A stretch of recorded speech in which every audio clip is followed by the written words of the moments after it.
Welcome back to Warminster Connect. I'm your host, Jason Crowley.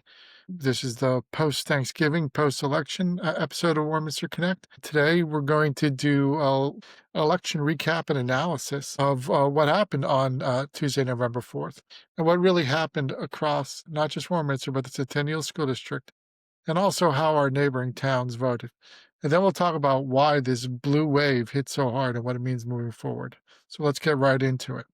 For the Warminster Township Supervisor race, this was an at-large contest, meaning voters could pick up to 2 candidates, and the top 2 finishers would win. We had 4 candidates on the ballot: Democrats Mary Owens and Ken Hayes, and Republicans Robert Guarini and Vitaly Valenchuk.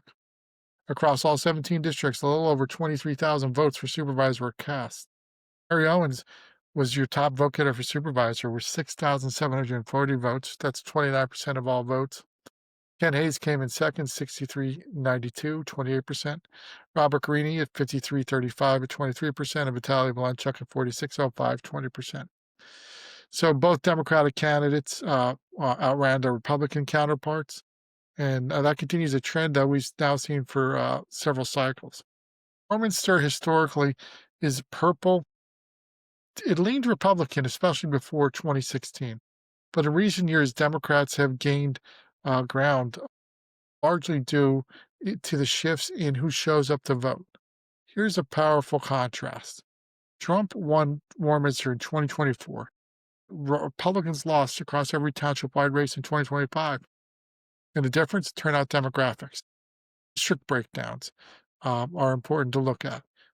17 voting districts in Warminster. They're spread across the township. I'll put up a map on the screen so you can see them. There were several districts where the Republicans did well. Those are districts 4, 5, 6, 13, and 17. Those remain real opportunities for the Republicans. But in other districts like 2, which is the Warminster Heights area, 10, which is Centennial Station, 11, which is over near the McDonald School, and 14, which is largely Ann's Choice and the surrounding neighborhood, being solidly Democratic this cycle. Those high-margin districts ultimately produced the township-wide Democratic advantage. When we look at the total breakdown for the supervisor votes, and you add them all together, instead of having 4 candidates, you have just Republicans versus Democrats. The Democrats had 13,001, the Republicans had 9,940 votes. That's a 57 to 43 difference, a 14-point gap. And that's similar to other township-wide results in recent years during wave elections. Republicans remain competitive, but to flip the township back, they're going to need better turnout growth and better margins in key districts. Now let's move on to the Centennial School District. Here, there's 2 different regions. There's Region 2 and Region 3. There's also a Region 1, but that's comprised solely of Upper Southampton. Region 2 and Region 3 basically split the township in half, and they tend to vote very differently, but this time that was not the case. Voters selected the school directors in all 3 regions, with Region 3 choosing 2 members during this election. So in Region 1, this is the Upper Southampton. This was Fleming Goddardson, the Republican, versus Elizabeth Montalvo, the Democrat. Goddardson won 2,940 votes to Montalvo's 2,814 votes. Goddardson wins by just 126 votes. It's a real nail-biter of 51 to 49. Region 2, this is Warminster. Krista DiPaolo versus Mark Gindhart. DiPaolo, the Democrat, Gindhart, the Republican. DiPaolo, 39.78. Gindhart, 26.98. DiPaolo with a decisive victory here, 60 to 40 race. And in Region 3, this is 4 candidates. You have Karen Krieger and Jane Schrader Lynch for the Democrats. Even though Jane Schrader Lynch is a registered Republican, she ran with the Democrats. You have Mark Warner and Mary Alice Brancato for the Republicans. Results here were Krieger with 3,032 votes, Lynch 2,988, Warner 2,574, and Brancato 2,509. So the winners there, Krieger and Lynch, they win roughly by about 5% in a region that normally leans Republican.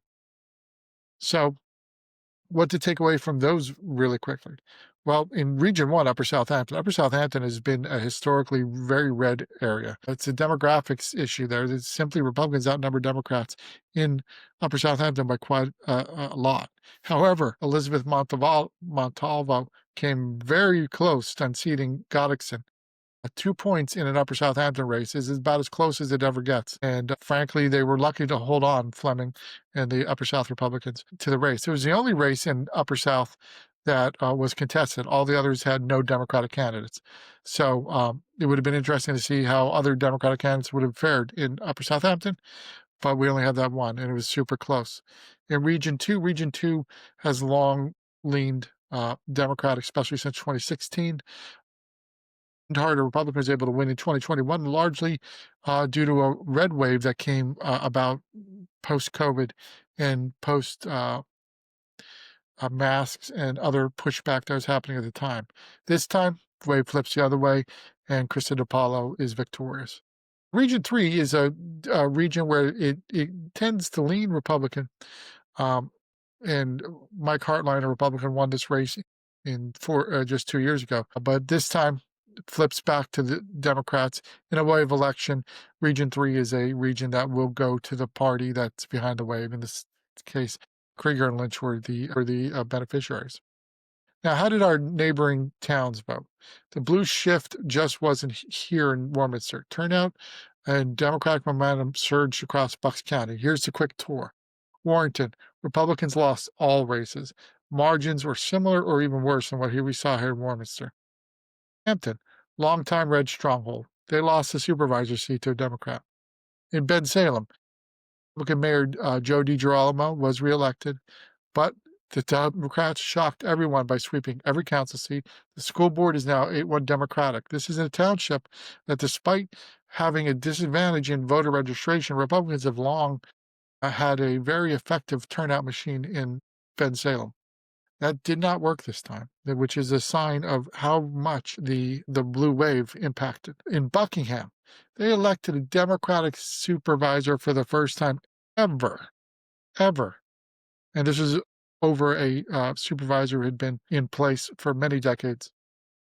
In Upper South, as I mentioned, still red overall, but the Region 1 school board race, which Fleming had won by 20 points just 4 years ago, shrank to a 2-point margin. The bottom line, the blue wave wasn't isolated. It swept across nearly every municipality in the region. All right, this is the big question. Why did the Democrats surge hard this year? Turnout. Turnout was the story. Bucks County hit 50% turnout. That is exceptionally high for an off-year election. In Warminster, District 12, which is around the Ben Wilson Senior Center, sort of the Five Ponds area, and 14, which is large language choice, actually hit over 60% turnout. For comparison, in 2021, turnout was around 40%. That's a 25% increase in just 4 years. To me, there were 4 major driving forces for the Democratic wave. Number 1, Democratic reaction to Trump, the engagement surge, so to speak. This moment for Democrats mirrors what Republicans felt during the Obama years. Democrats are now the emotionally energized, highly mobilized base in suburban Pennsylvania. This means they have more volunteers, more early voting, a huge turnout among college-educated suburban voters. The turnout mechanics that used to benefit the GOP during the Obama era are now benefiting the Democrats. The PA court retention fight, the PA Supreme Court retention fight. This one is big and it's unique. For the first time in about almost 20 years, there was a serious campaign urging a no vote on retaining Supreme Court justices. Retention elections usually get zero attention. Only one Supreme Court justice has been removed in more than 50 years. But this became a proxy battle over abortion rights. Democrats framed it as a reproductive rights vote, and turnout responded. This supercharged turnout across southeastern PA and boosted Democrats in every race down the ballot. Republicans, in my opinion, erred here. They thought this would help increase their turnout, and it did in areas where they were safely red. For example, the area I grew up in, Schuylkill County, in their one city in Schuylkill County, Pottsville, they elected Republicans, which is typically a Democratic city. In that case, you could say that the judge issue did help increase turnout. But here in southeastern PA, where the moderate to conservative Democrats will vote based on reproductive rights, it was just a disaster for them. Number 3 reason was independent voters broke against the Republicans. Independents, in my opinion, tend to vote mostly on economic conditions.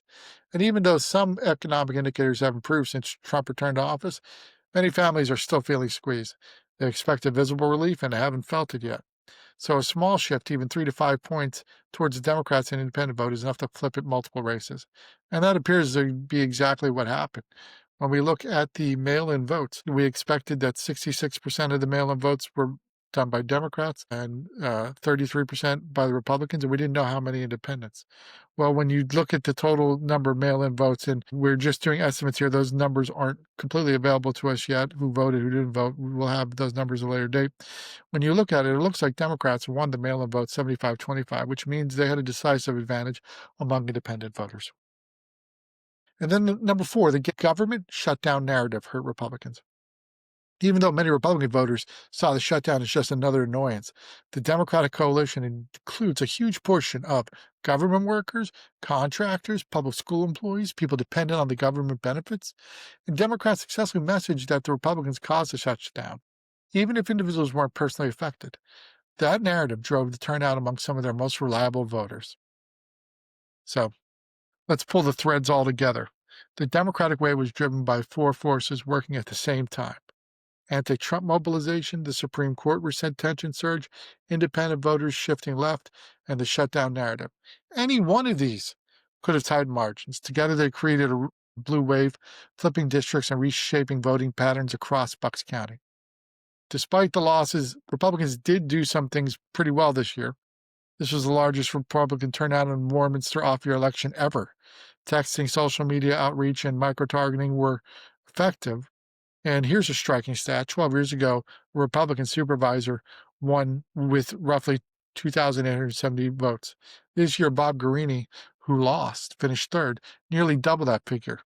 That means that the GOP messaging and turnout efforts worked, but they got hit by a wave here.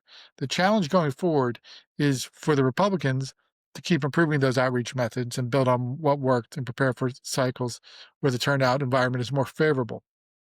But for the Democrats, it's how do they hold on to these gains that they've made? And it's entirely possible. We have seen where you take a wave election, you can make sizable changes. If they're received well, you can have a governing majority for a long amount of time.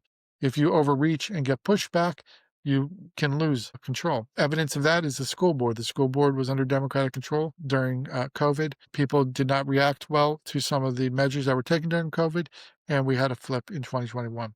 Now in 2025, we have a flip back. What will the Democrats do with the school board control? We're about to find out.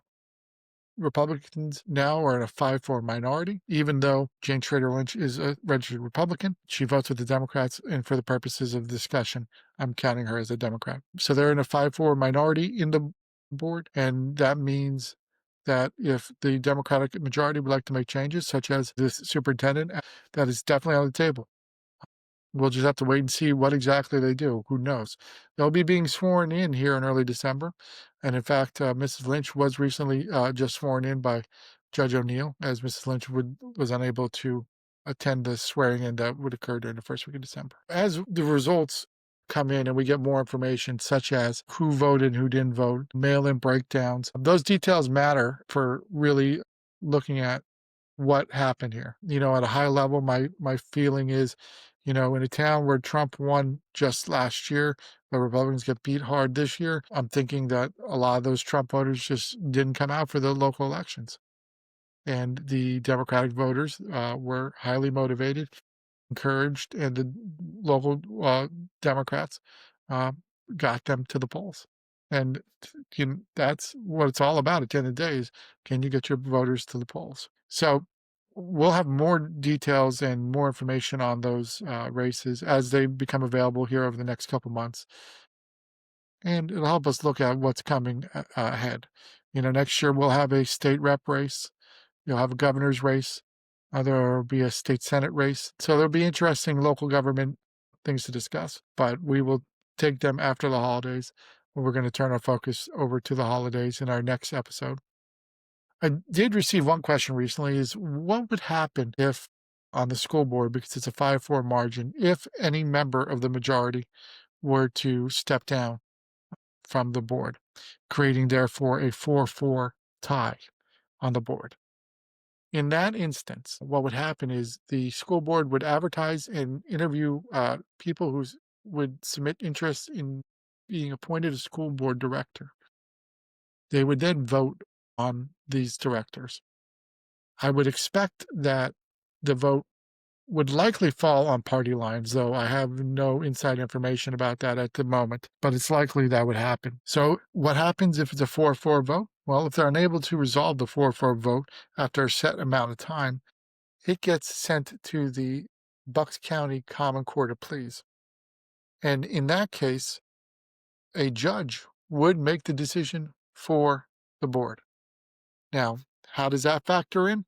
Well, as of right now, the Republicans have the majority of the judges on the Court of Common Pleas.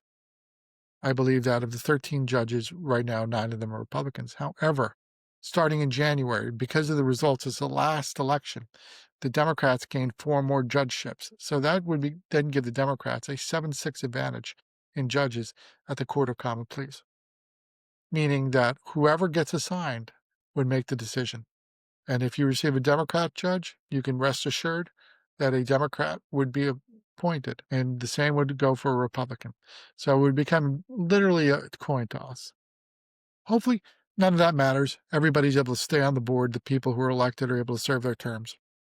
As always, I want to thank you for checking in and following and listening to our analysis here. I'll be back with some new content here in the coming weeks, but I want to take this opportunity to wish everybody a very happy holiday season, a Merry Christmas, Happy Hanukkah, whatever your seasonal celebration may be, or even if the winter solstice, if it strikes you. I hope everybody just has a very safe and happy holiday season, and we'll be checking in soon. Thanks for joining Warminster Connect. I'm Jason Crowley, and I'll see you next time.